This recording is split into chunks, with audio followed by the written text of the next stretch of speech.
Bem-vindos ao Frio é Psicológico, um podcast da Ordem dos Psicólogos Portugueses, integrado nas iniciativas Psicarreiras. Aqui trazemos conversas e debates de ideias entre psicólogos em diferentes fases da sua vida profissional.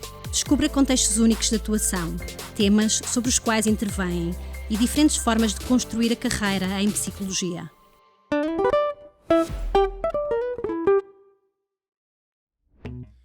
Olá, bem-vindos a mais um episódio do Frio é Psicológico. O meu nome é Rodrigo Diniz e o tema que dá mote à conversa de hoje é lutos e perdas. Temos aqui à conversa duas psicólogas.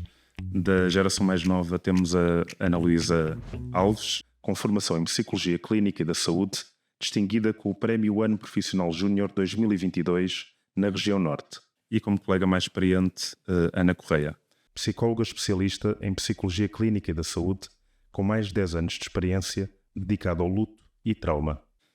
Foi lançado um desafio à Ana Luísa para preparar aqui algumas questões que psicólogos da nova geração e até psicólogos mais experientes possam ter em relação a este tema. E a Ana Luísa vai aqui entrevistar a Ana Correia, uma conversa que será certamente muito interessante sobre o tema. E por isso passo a palavra à Ana Luísa. Desde já, muito obrigada pela iniciativa da OPP, pelo convite e pela possibilidade também de dar voz a esta nova geração e à saúde mental. É um gosto estar a falar aqui com a colega Ana Correia e abordar-nos uma temática que eu diria que é revogável ao longo de todo o ciclo de vida, não é?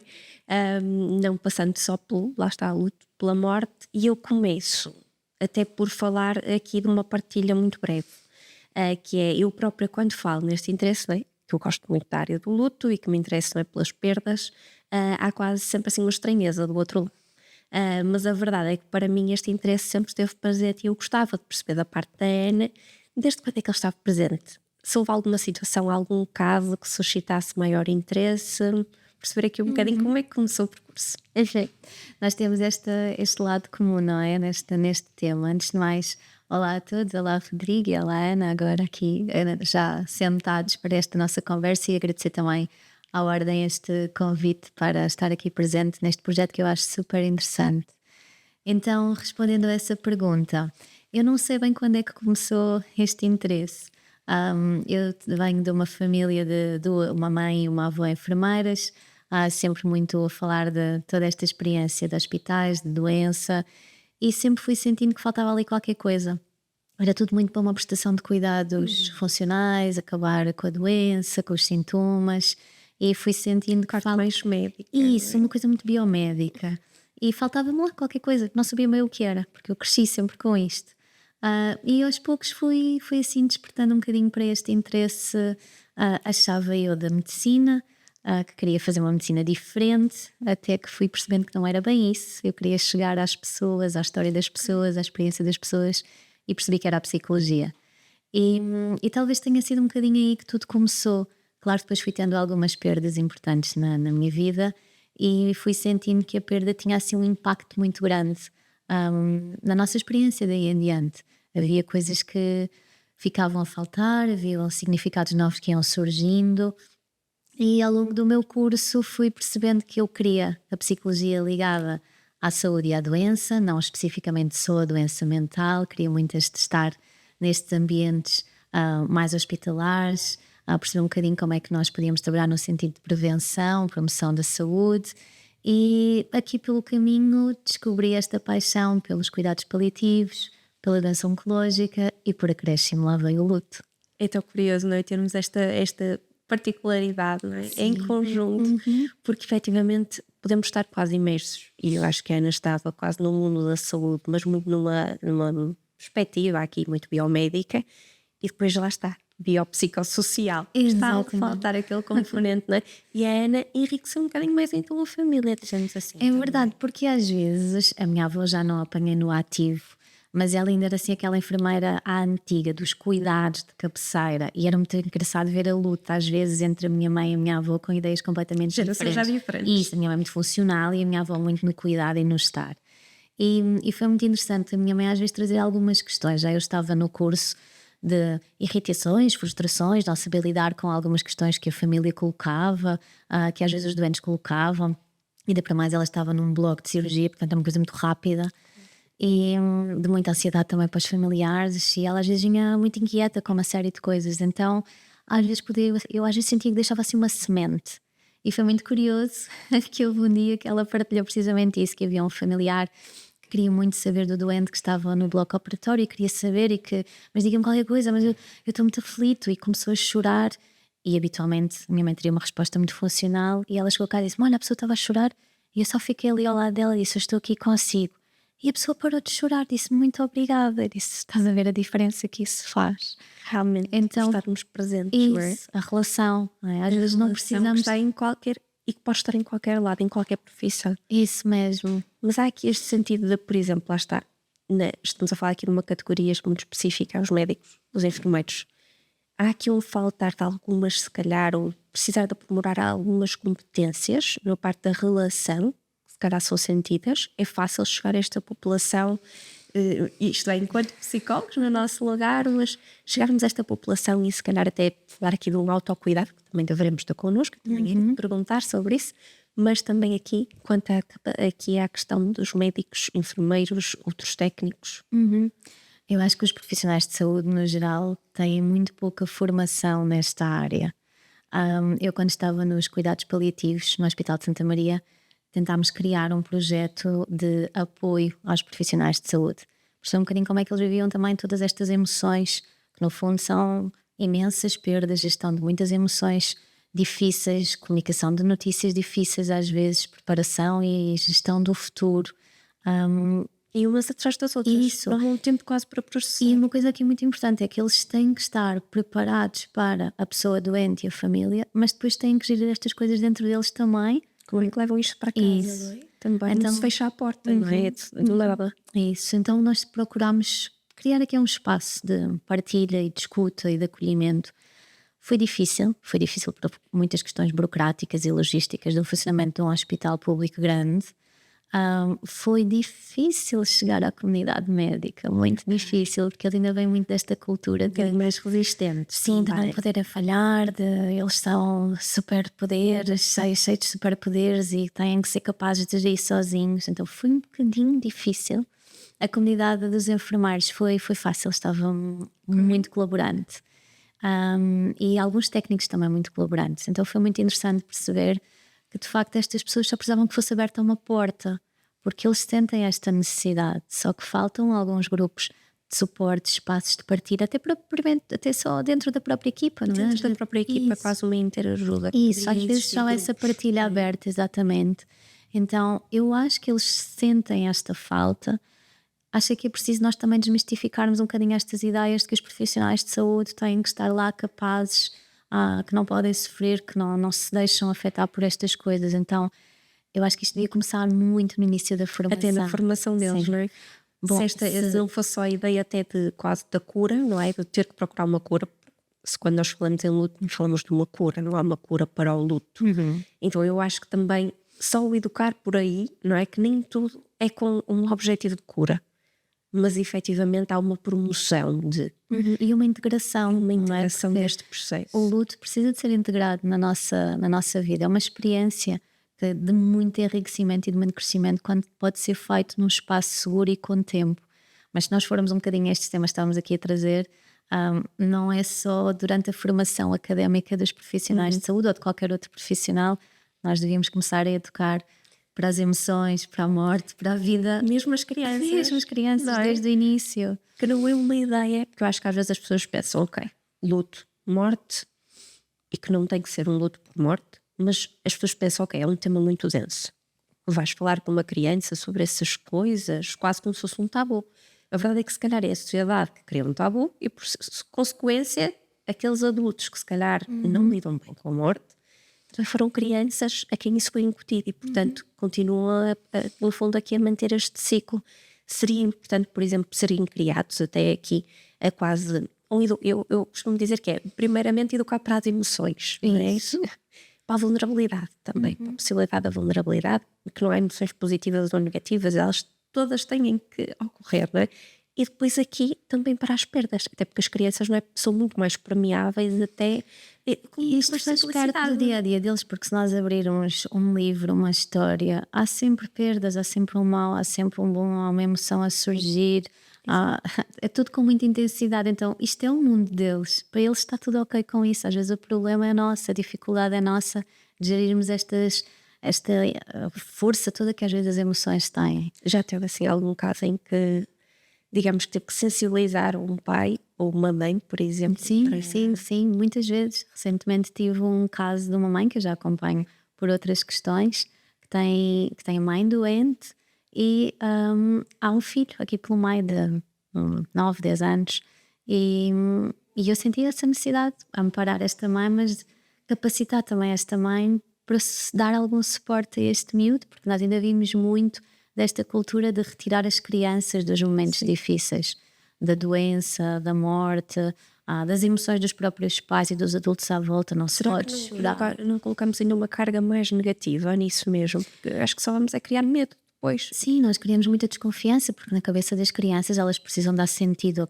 Elas notam que há diferenças, não é? Os pais estão mais vulneráveis, as rotinas mudam. Exato. E a ideia é estas figuras serem de segurança. Exatamente. E a segurança não significa que estes pais não se possam vulnerabilizar. Que é uma coisa muito importante, não é? Às vezes os pais têm muito este receio. Eu, quando estava nos cuidados paliativos, eu trabalhei também no IPO, na área da pediatria, e havia muito este receio de como é que eu vou fazer agora com os meus filhos? Eu não posso chorar, eu não posso dizer que estou triste, eu não posso dizer que tenho medo. Eu tive uma vez um caso no IPO de um miúdo com uma leucemia, salvo erro. Ele tinha à volta de 10, 12 anos. O miúdo era incrível. Bom, era o meu estágio curricular, é preciso dar essa nota. Eu estava fresquinha ainda nestas áreas. Felizmente tinha uma orientadora incrível. E lembro-me eu estava sozinha nesse momento e fui ao quarto falar com o miúdo e estavam os pais e o miúdo estava numa situação de muita vulnerabilidade, com muita possibilidade de não haver cura da doença dele, e os pais estavam muito, muito aflitos. Eu lembro-me que os pais estavam sempre em grande contenção, sempre ali, aparentemente bem, mas o queixo sempre a tremer, os olhos cheios de lágrimas. E um dia que o miúdo naturalmente diz: eu sei que vocês estão muito assustados, mas fiquem a saber que eu estou bem. Eu sei o que é que pode acontecer. Quando é a própria criança a passar-nos aqui a segurança de vocês podem ser vulneráveis comigo. Isso, os pais desmancharam-se. E foi muito interessante, porque a partir daí fizemos um trabalho muito interessante na família. Lá está, é preciso disponibilidade para que o psicólogo possa intervir. Sim, sim. E temos que saber respeitar esse tempo. Eu acho que o luto, e lá está, como a Annalise estava a dizer aqui muito bem, o luto não é só o momento da morte, não é? Nós temos lutos de qualquer coisa que nos seja significativa. Desde que seja, eu acho que desde que é mesmo isso, desde que seja significativo, pode ser uma situação, pode ser um projeto, uma perda de uma capacidade nossa, uma expectativa não realizada. Isso, pode ser de um animal de estimação, que é também um luto que não se fala muito. E todos eles têm lugar. Todos. E é importante termos atenção a isso, porque às vezes as pessoas estão a falar destas perdas e nós não damos este sentido de que estão a passar por um processo de luto. Deixar uma casa que foi muito significativa, deixar um projeto que serão bastante do ponto de vista. E aqueles momentos também de transição de vida, a chegada da maternidade, a entrada para a reforma. Uma coisa que me tenho apercebido muito nas minhas consultas também é quando as mulheres entram na menopausa. Nós somos uma sociedade, uma cultura que não tem processos de ritualização. Então, de repente, entra-se na menopausa. Às vezes é uma avalanche gigante de perda de identidade. Mulheres novas ainda, às vezes de 50 anos, que se sentem capazes e de um dia para o outro vem um cansaço gigante, vem insónias, vem um corpo que de repente tem uns calores desmesurados, vem perda de líbido. E elas, na cabeça delas, elas ainda são aquelas mulheres de há umas semanas, de 50 anos. E é preciso voltarem a encontrar-se, fazer este trabalho. Isso. E depois também com a família. Não é? Porque a família, a atenção, também está sempre envolvida nestes casos e podem ser facilitadores, em vez do contrário, que muitas das vezes assistimos a um contrário, mas a ideia é serem facilitadores. Portanto, às vezes no processo de luto é muito importante a rede de suporte. Nós falamos disso tantas vezes, mas uma rede de suporte que efetivamente também esteja, como é que eu ia dizer, educada nesse sentido. Não é? Sim, porque o luto eu acho que é dos processos, e nós como psicólogos sabemos disso tudo, é uma experiência muito individual e personalizada, muito íntima, mas o luto é de uma particularidade, de uma intimidade gigantesca. Eu vejo o luto assim. Uma experiência Não igual é, à outra. não é uma experiência.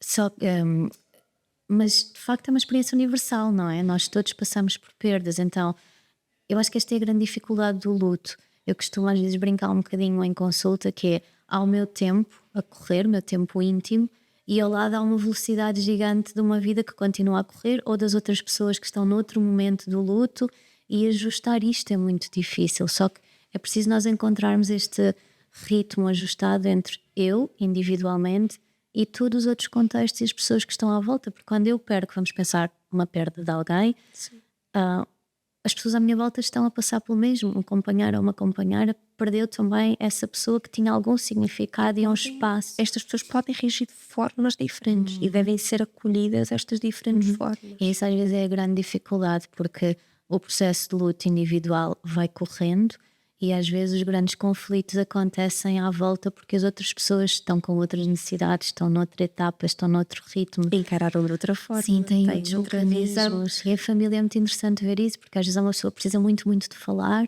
e outra que não quer falar. Isto é muito, vê-se muito nas perdas que os pais têm quando perdem um filho. E eu até ia falar até da perda gestacional, não é? Que é aqui uma área e é um tema que eu diria muito sensível também. As perdas gestacionais que podem ser vividas às vezes, se calhar, até eu diria que num silêncio completo, dizer quase do que é de género, muitas das pessoas encaram como ainda não era real. Porque é que estás a sofrer e podes ter outro. Não é? Sim. E quando ouvimos estas coisas que eu diria que são extremamente dolorosas, e depois lá está, temos uma mãe, mas também temos um pai. E às vezes depois temos temos irmãos e temos avós. Exatamente. E que estão todos a passar por uma perda. A perda estacional é aquele luto ambíguo e aquele luto que não se pode falar, não é desautorizado. Especialmente quando nos primeiros meses, nas primeiras semanas que ainda nem havia. E medicamente, muitas das vezes, até é logo o género: não se preocupe, daqui a X meses já vai estar bem, já pode tentar. Se calhar não é isso que a pessoa que naquele momento está a precisar. Ela vai precisar de fazer, portanto, não vamos se calhar ultrapassar aqui. Sim, porque normalmente nós temos todos, quando são temas difíceis, nós temos todos este papel do salvador, não é? Vamos tirar a pessoa deste lugar. Então vamos passar para o que pode ser bom, vamos distrair, vamos andar para a frente, Será que não rápido. estamos a parar o processo? Cada um processo. Sim. E ele tem que decorrer. E daqui às vezes surgem muitas culpas, não é? Não posso chorar este bebê que tinha 2 semanas. Onde Porquê? já há um bebê imaginado. Já houve um sonho, isto é, na pré-conceição daquele bebê. E às vezes a mulher já começa a sentir algumas alterações no seu corpo. Então são vários lutos a acontecer. E depois é muitas vezes também preciso olhar para os, quando estamos a falar de um casal com um homem, uma mulher e um homem, que os homens ficam muito fora disto porque eles não têm a percepção do que está a acontecer no corpo, eles ainda não viram nada a acontecer. Porque eles muitas das vezes quase que se sentem só quando são pais, quando é colocado na maternidade, quando chega o bebê. E é dizer, Sim, ok, é agora, é é real. o confronto real. É o confronto real. Mas eles já eram. E acho que ninguém me pergunta do género: como é que está, não é? Como é Mas que assim precisamos só de falar da perda estacional, não é? A minha questão é logo, quando estamos num processo de gravidez, quem é que pergunta aos pais como é que está? O que é que está a viver? Como é que estão essas emoções? ninguém me pergunta. Tratamos da sempre a mãe. diabetes, da tensão da mãe, da tese da mãe, das ecografias para o bebê. Então lá voltamos àquele tema de há pouco, que é nós precisamos de educar para as emoções desde o início. Desde o tudo. início, é a Isso- base. E se isso acontecer, o resto vai surgindo de uma forma muito mais natural. Mas acho que é aqui mesmo uma coisa geral. Eu acho que a nossa sociedade tem muita dificuldade em falar. Lá está, dói, vamos fugir. Assusta-me, eu quero abafar o assunto. Lá está, o pôr para debaixo do tapete. Eu acho que é uma coisa que nós psicólogos usamos muito essa expressão. Mas depois tem faturas muito grandes a pagar cá à frente. E é muito interessante porque a investigação vai mostrando que os lutos sem tempo e sem espaço para serem vividos trazem consequências ao nível da saúde física muito elevadas. Muito mais doenças e doenças banais, uma constipação. O sistema imunitário, o próprio estudos dizem, o sistema imunitário fica mais vulnerável. Há um maior número de idas às urgências, há um maior número de baixas, maior absentismo ao trabalho. Isto é uma cadeia gigante. E depois a questão é, no trabalho também não há muito lugar para se falar de saúde mental. Sim, e depois isto leva-me sempre aqui a um tema que para mim é muito difícil, que são aqueles dias de nojo, não é? Que são aqueles dias imediatos, 3 ou 4 dias, mas como é que isto se mede, não é? Estavam a surgir, confesso que não sei se já está aprovada aqui uma tentativa de o luto pela perda de um filho e de uma perda gestacional ser alargado. Sim, eu acho que agora neste momento chegaram aos 20 dias. Eu acho que já foi aprovado, salvo erro. Mas É do género, lá está. Como é que se mede isto? Como é que vamos medir? Não é? E aqui é uma questão, será que estes 20 dias são mesmo para acontecer logo após a perda?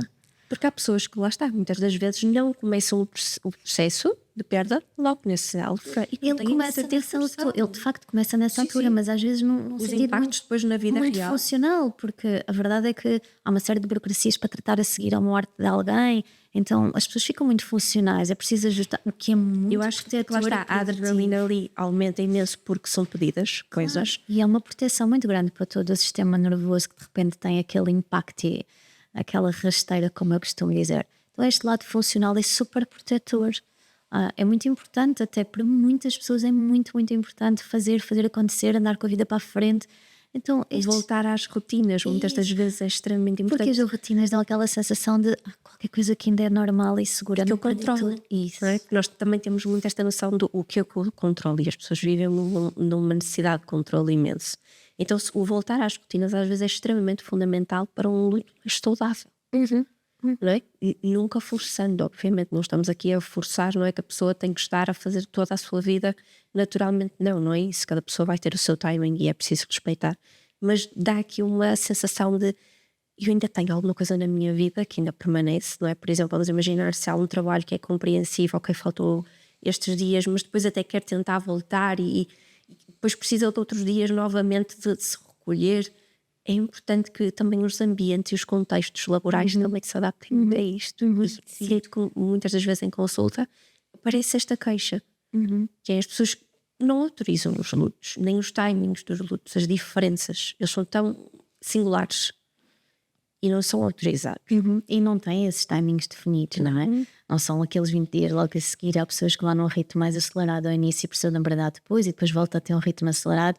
E era muito importante que os contextos pudessem adaptar a isso. É difícil, é verdade, porque há uma engrenagem, uma sociedade a funcionar por trás que precisa de se manter. Mas era importante que pudesse haver um bocadinho desta sensibilização. Eu no meu trabalho e na clínica onde vou trabalhar, nós tentamos muito também nas empresas fazer este trabalho de falarmos sobre emoções, aprendermos a trazer as emoções para as decisões grandes numa empresa, para as relações entre a equipa, porque é muito, muito importante. Isso é muito, muito importante. Nós estamos aqui a falar esta questão do controle, da segurança, das rotinas. Se nós formos à origem do luto e ao impacto que isto tem no nosso corpo, de facto, nós confrontamos com a imprevisibilidade, a incerteza. Nós todos sabemos racionalmente que isto vai acontecer a qualquer um de nós, mas está lá longe, distante. Longe. E é melhor manter. As pessoas muitas das vezes mantêm longe do horizonte. De repente isto acontece, isto é um confronto real com eu perdi o controle, a vida é incerta e onde é que estão as minhas referências, não é? Eu olho para trás e aquela pessoa que me dava determinado suporte, com quem eu tinha determinada relação, que me acrescentava qualquer coisa à minha vida, com quem eu partilhava de coisas muito importantes, não está. E agora? Não é o que é que eu faço? Então isto vai mexer no nosso sistema de vinculação, isto vai mexer no nosso sistema de alerta, isto vai mexer na nossa perspectiva de vida futura. Então é claro que o futuro é incerto naquele momento. Sim. Aliás, muitas das pessoas dizem que eu tenho a dificuldade em ver um futuro, não me falem de futuro agora. Por isso é que nós falamos tanto em termos técnicos no futuro inacabado, não é? E dos assuntos pendentes, o que não ficou resolvido. Os assuntos inacabados, muitas das ficou vezes. resolvido de trás, o que se podia ter vivido, o que eu não disse, o que eu disse, o que ficou não resolvido e para a frente. Nós temos, vamos imaginar, um casal, por exemplo, se morre um dos elementos, nós tínhamos uma perspectiva de vida com aquela pessoa e de repente há uma série de planos que já não se vão concretizar, pelo menos da maneira como nós idealizamos.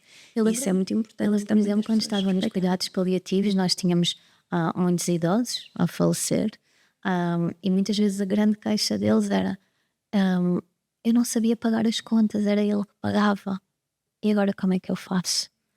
Coisas, lá está, do dia a dia, mas que têm que ser trabalhadas, têm que ser tratadas. E de repente lá está uma perda super importante da pessoa, mas como é que eu agora volto a ser autónomo e independente nisto, numa coisa que do dia a dia que eu preciso de fazer? Então o luto mexe em muita coisa. E nós que estamos mais ligados a estes contextos da doença é que infelizmente o modelo biomédico tem uma origem, procura ou a solução para isso. Sim, alinhamento.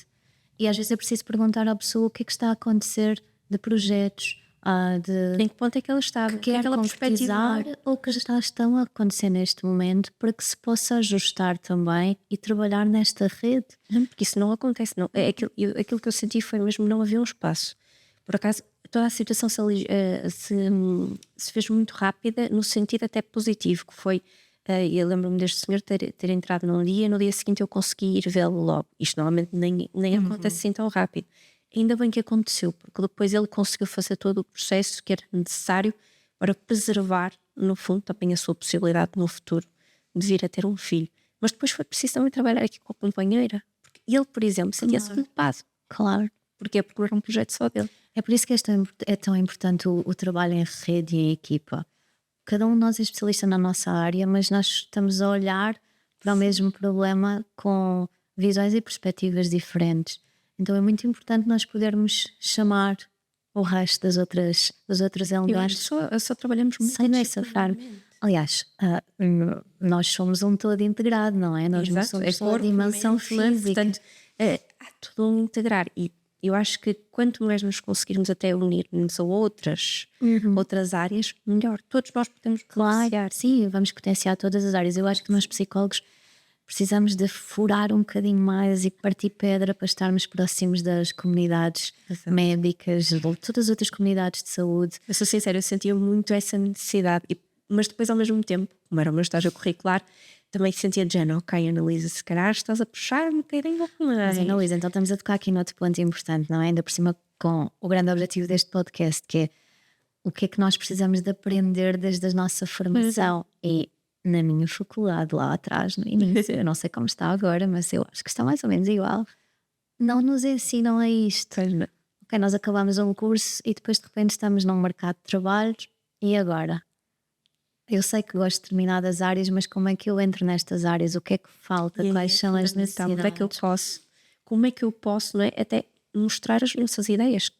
Eu acho que os psicólogos, efetivamente, muitas das vezes não lhes é dada a possibilidade, não é? Fala-se tanto de medidas, mas depois é de género, e para os psicólogos, até para eles terem pontos de atuação. Nós criamos essas oportunidades e essas formas de ação. É que eu acho que às vezes nós ficamos muito só no gabinete. E é preciso insistir. Sim. Eu acho que nós precisamos de estar lá à porta e sensibilizar para determinada coisa. Olha, podemos falar sobre isto. Olha, podemos... Exatamente. Eu sentia que muitas das vezes no meu estágio eu estava constantemente de género. Já chegou um caso para o internamento de género. Temos que avançar, é preciso estar presente, é preciso estar lá. Ok, mal chegava.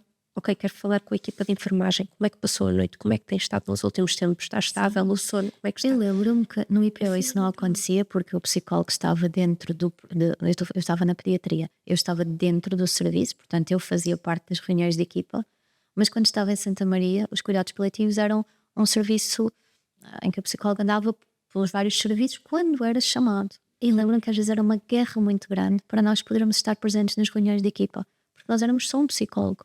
Lá está, eu vou ser muito sincera. Normalmente é aquele que nos chama o parente pobre da saúde. E que não deveria ser. Nós devíamos estar integrados numa equipa. Certo? Tem que ser vista assim. Aqui eu acho que isto, neste caso particular dos cuidados paliativos, roça ali um bocadinho para aquilo que os médicos são formatados na globalidade, que é para a cura. Lá está, é aquilo que estávamos a falar, então, não é? Nós não falamos da cura. Exato, então é admitir que aquilo que eu fui treinado para curar não é possível, então... falamos de falhas, mas eles vêm, não vou conseguir. Mas eu acho que é importante sensibilizar para isso também, que eles chegaram a ter aquilo que era possível e que nós podemos continuar a fazer este trabalho em rede. Então eu lembro-me que nós éramos muito persistentes para termos acesso aos processos clínicos, para termos acesso às reuniões. É extremamente importante. E há casos daqui panóplias médicas que nós não dominamos, mas nós queremos dominar. Mas podemos aprender. É isso. Eu sinto que nós temos tanto, pelo menos eu falo por mim, eu quando estava lá era de género, eu queria perceber ao máximo, eu queria estar ao máximo enquadrada também dentro da equipa. Mas eu lembro-me, por exemplo, quando estava no IPO nas reuniões da equipa, ainda por mais eu era estagiária curricular, estava no início de tudo. Mas eles eram muito queridos porque eles tinham esse cuidado, eles tinham os seus termos técnicos, como é óbvio, para discutir casos. Eu às vezes estava lá a falar de quê e perguntava, eles tinham esse cuidado de desmistificar, explicar o que é que ia acontecer ao tratamento, quais eram as perspectivas de tratamento, o que é que podia acontecer. E fazia-se um trabalho muito. Mas eu acho que isso é que é importante. Eu também sou sincera, eu tive essa sorte quando estava no centro de mama, no mesmo hospital, porque a minha orientadora era espetacular. E ela ajudou-me sempre a perceber, e eu acho que é por isso que fiquei tão sensibilizada também para a área da saúde, que é, eu para perceber este paciente que eu tenho à minha frente, que neste momento está-me a trazer algumas causas aqui de for mais emocional, eu também preciso de saber o estado de doença em que está, os tratamentos que está a fazer, o impacto que eles têm depois no seu dia-a-dia. Portanto, eu queria estar incluída em tudo e ela deixava-me à vontade nisso. Porque isso é muito importante para o plano de intervenção que nós vamos fazer, saber em que etapa do processo está. Exatamente, antes podemos muitas vezes preparar. Isso mesmo, que lá está. Comunicação, às vezes, de notícias muito importantes, como é que isso é feito. Então, eu acho que é muito importante nós termos, de início, quando acabamos a nossa formação académica, podermos procurar, porque as redes hoje são muito alargadas, procurarmos os nossos contactos, pessoas que estejam nos meios que nós gostávamos de trabalhar, para perceber como é que é essa realidade e nós podermos entrar e conhecer. Joyce, isso é depois não falando agora na parte mais de carreira. Não é fácil, mas eu também acho que estas gerações novas, não é que me esteja aqui a colocar num lugar muito avançado, mas eu acho que estas gerações novas vêm muito com essa vontade de fazer diferente, de olhar para a psicologia um bocadinho fora das quatro paredes do gabinete. Então eu acho que é um bocadinho isto, é procurarmos, é querermos sensibilizar, é explicar qual é que é o papel do psicólogo. Como é que podemos ser úteis? Sim, eu acho que a pandemia trouxe aqui uma grande mais-valia para a saúde mental e para o nosso trabalho, porque começou realmente a... Deixou cair a semente, que afinal um psicólogo pode ajudar. E de que afinal esta coisa das nossas emoções e do nosso estado é assim muito instável, é uma linhazinha de tenue. Querendo ou não, eu acho que não quero generalizar para toda a gente, mas eu acho que quase toda a gente acabou por passar por um período de grande vulnerabilidade, em que viu um período de incertezas e nós seres humanos... Medos e muitas perdas, não só das mortes físicas, psicólogas, mas de repente nós ficámos todos fechados em casa, não é? De um dia para o outro tínhamos imensos planos e amanhã ficamos todos fechados em casa. E o que é isto? Quem é que eu sou fechado em casa? E muitas coisas. Incerteza. Isso, como é que estas dinâmicas familiares se conjugavam, não é? Depois é assim, as pessoas estão habituadas quase a passar, vamos dizer, o fim de noite sozinhas, não estão habituadas a estar um dia inteiro juntas. Eu queria dizer juntas, não é? Elas não estão habituadas a estas dinâmicas. E portanto há estas coisas também, não é? Eu sozinho com o outro, eu em casal, o não podermos estar com os nossos familiares. Portanto, eu acho que a pandemia vem nos alertar para isto, para a nossa importância. Então eu acho que nós estamos a ganhar espaço e poder. E acho que nos cabe a nós não podemos só ficar sentados a reclamar que queremos ser vistos e reconhecidos e que somos importantes. Nós temos que ter essa voz e esse papel ativo. Então acho que é muito importante, dentro das nossas redes, perguntarmos, olha, como é que funciona? Como é que eu posso chegar aí, experimentar? Eu lembro-me que no início eu queria muito fazer um trabalho junto das agências funerárias. Foi partir pedra para poder chegar, para poder... mas porquê? Um psicólogo? Então, em alguns sítios foi mesmo partir pedra. Eu acredito que ficaram algumas sementes.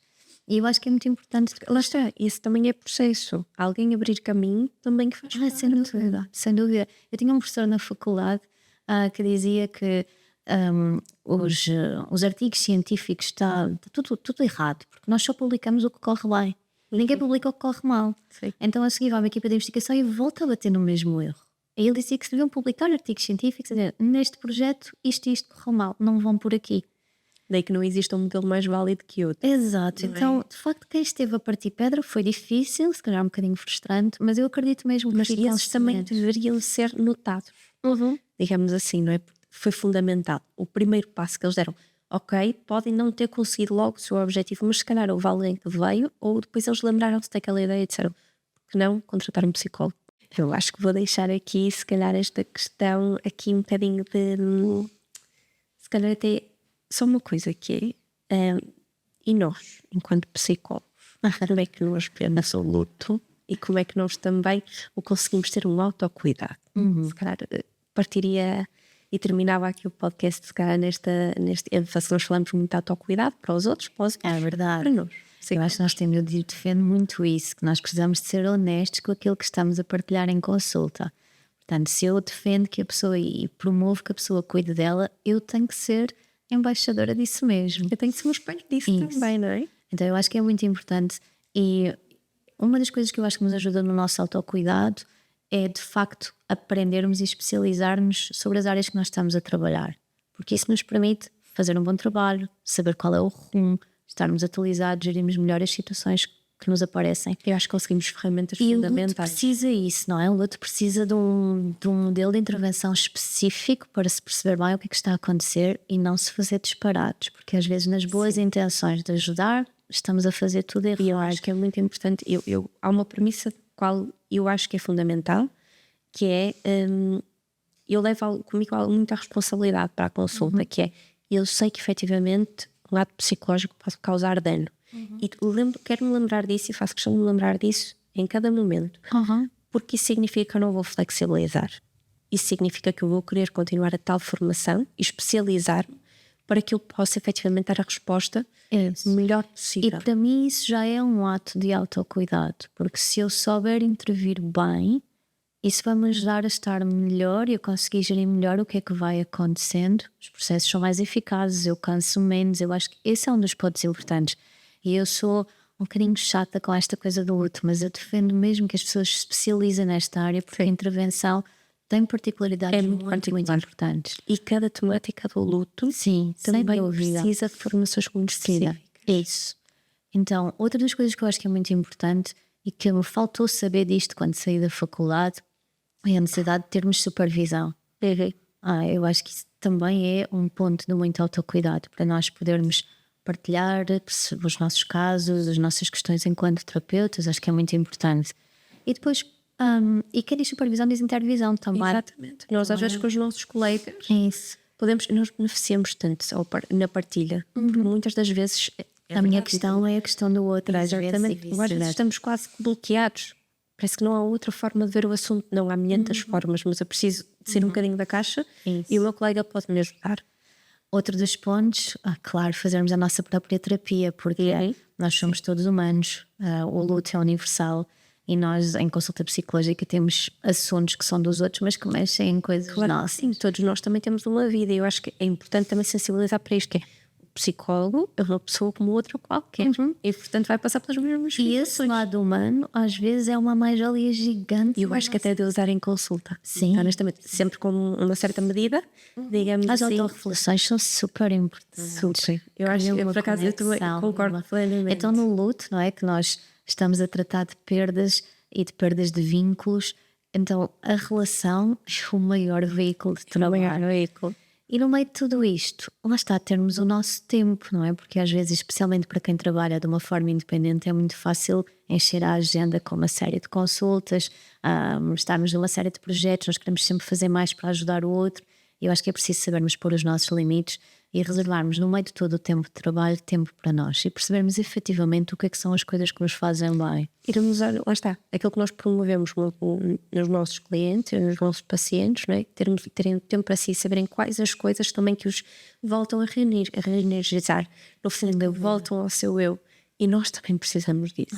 Portanto, o autocuidado, a terapia, e lá está, coisas que lá está, não são terapia, mas que para nós podem ser terapêuticas, fundamentais, também durante todo este processo. Sim, às vezes pequenas coisas podem fazer muita diferença. Exatamente.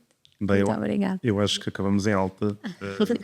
E falou-se inicialmente muito no papel, muito no luto, enquanto conceito, enquanto dinâmica, enquanto contexto também, porque não falámos só do contexto clínico, falámos das escolas, falámos de outros contextos e de outros papéis também de pessoas que não são psicólogas, de pais, de avós, de médicos. Ou seja, é um conceito muito transversal e deu aqui muito sumo. E eu aproveitava agora, se calhar, para outro segmento que também já é comum aqui no Frio Web Psicológico, que é o vosso objeto da psicologia, o objeto que vocês representariam da vossa carreira até agora. E se calhar começava aqui pela Ana Luísa. Ok. Que objeto é que nos trouxeste? Pronto, eu não consegui trazer só um, vou admitir. Eu trouxe dois. Eu trouxe este aqui, que é um barco. Este aqui, pronto, fiz manualmente, todavia de maneira de... Mas foi a maneira que eu arranjei de trazer. E que acho que isto representa é o processo que eu tenho sentido ao longo desta formação. E muitas das vezes eu uso uma metáfora com o barco e a barco e as emoções. Nós somos o barco e as emoções são as ondas. Mas também eu consigo ver-me num barco, por exemplo, ao navegar neste início de carreira na psicologia. Muitas vezes estas ondas são alguns percalços, outras vezes há um mar um bocadinho mais favorável e, portanto, eu sinto que estou sempre aqui. mas que tem a capacidade de voltar sempre onde a corrente está um bocadinho mais estável. Portanto, há sempre caminho aqui para ir navegando. E depois não pude deixar de trazer um livro, porque este meu interesse no luto já vem desde há muitos anos. Não só perdas, efetivamente, de entes queridos, pessoas significativas, mas desaparecimentos, pessoas que deixam de fazer parte da nossa vida. E pronto, eu antes da psicologia também formei-me em dança contemporânea e na altura tive que fazer um projeto final. E o meu projeto final inspirou-se neste livro, que é o Morresto, de José Luís Peixoto. É um livro muito, muito fininho, muito fácil de leitura, e foi maravilhoso porque, efetivamente, eu percebi que o meu processo, ou esta ligação ao luto, tinha começado aqui, quando estava a defender a minha dissertação de mestrado. Porque eu lembro-me nesse mesmo dia que foi, eu neste momento estou aqui numa dissertação de mestrado sobre perdas gestacionais e sobre um processo de luto, e lembrei-me, onde é que fechaste o teu último ciclo? Fechaste no ensino secundário com um projeto sobre a morte, sobre o luto. Portanto, para mim foi assim, eu sinto que fecho os ciclos e que vão ter sempre ao luto. Portanto, não pude deixar de trazer estes dois. Obrigado, Ana-Luísa. E Ana, o que é que nos trouxe como objeto? Eu acho esta parte do podcast super interessante e foi difícil pensar o que é que havia de trazer. Então, dei à minha filha esta caixinha de canetas coloridas e brilhantes. E acho que representa bem um bocadinho o que é que foi a minha carreira, o meu caminho até aqui, mas também o que eu costumo, a mensagem que costumo deixar às pessoas que acompanho nos processos de luto. Porque de facto com a caneta eu posso fazer muita coisa, posso escrever o que eu quiser, posso desenhar o que eu quiser, posso colorir como eu quiser. Então acho que representa um bocadinho todo este caminho que fui fazendo até aqui, todas as nuances que teve, tudo o que eu aprendi, com muita escrita, que eu escrevo muito para aprender, com muitos esquemas. Mas no processo de luto, de facto, nós, a seguir a uma perda, nós podemos colorir a vida como nos fizer sentido.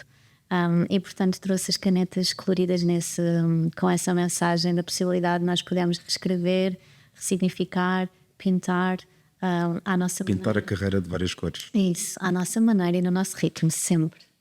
Muito obrigado. Obrigada. Obrigada. Fechando aqui o nosso episódio, que como veem teve aqui muitas ideias para quem está a começar ou para quem quer fazer uma mudança na carreira para esta área do luto. É um caminho que ainda tem muito para mudar, quer em termos de sociedade, quer em termos de profissional. Existe ainda muita necessidade de ter psicólogos nesta área. Existe, e foi um dos pontos que também me interessou na conversa, que é o facto de nós fazermos uma formação transversal na psicologia. Neste momento o primeiro ciclo é geral, antigamente não era, mas neste primeiro ciclo geral não existe assim um ênfase tão grande à área do luto, mas nós conseguimos ver que há necessidade de psicólogos que trabalhem o luto em diferentes contextos, seja psicologia da educação, seja psicologia clínica, inclusive até psicologia organizacional, porque falamos aqui também do tempo que é dado aos colaboradores para lidarem com o luto, e que geralmente, ainda que sejam poucos dias, são dias mais ligados para uma parte mais burocrática de resolver assuntos pendentes e não de lidar com as emoções que estamos a sentir da perda que acabamos por passar. E também existem perdas que não são físicas, não são ligadas às relações, são ligadas a nós próprios, que muitas vezes poderemos também banalizar ou minimizar, que era aquilo que estavam a falar do luto não autorizado, de não nos permitirmos também passar por isso, porque há coisas mais graves e há perdas mais significativas, e só nessas é que podemos realmente passar pelo luto. Por isso temos aqui muito trabalho ainda para fazer, e acho que este episódio serve de mote para quem está a começar e para quem está interessado nesta área. Por isso agradeço à Ana-Luísa e agradeço também à Ana Correia. E desse lado espero que tenham gostado. Se esse foi o caso, partilhem o episódio com psicólogos que estejam na área ou a interessar-se pela área. E se tiverem algum comentário ou sugestão, estamos disponíveis para receber as vossas sugestões em podcasts@ordemdespsicólogos.pt. Até à próxima. Não perca o próximo episódio, subordinado aos temas da orientação sexual e identidade de género.